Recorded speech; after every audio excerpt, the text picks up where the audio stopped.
Tirebun keneh neangan daging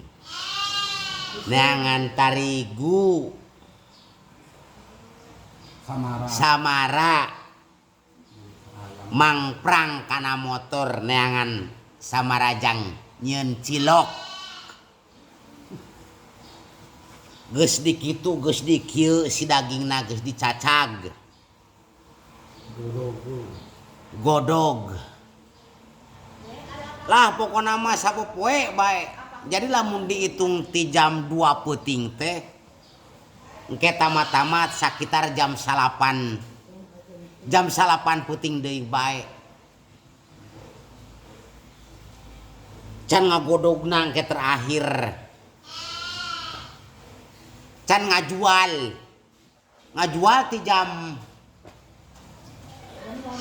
7 damur budak sakola ngajual cilok tah nu kararieu ye cilok jadi jam genep kudu geus standby di buruan sakola tapi kalohor lamun teu beak engke ka sakola agama tapi ka jam 3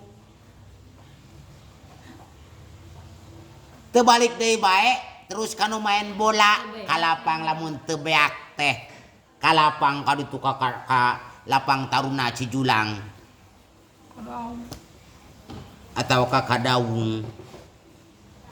jadi kitu jeung kitu bae gawean teh terus bae kana cilok nu dipikirkeun cilok mikirkeun naon-naonnana terus bae kitu jeung kitu kami mikir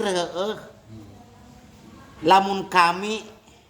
da kami eta tagawan kami sebenarnya mikir sok aya mikir atuh naon aing gawe da profesi kami mah tukang cilok gawe terus itu ieu eueuh eureuna nu matak cek si Abah cenah sia dagang wae cilok sia ngurus wae cilok tapi kapeuting eueuh eureuna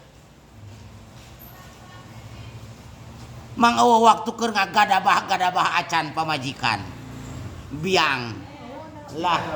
da dagang wae cilok ngan cilok bae iraha begerna biang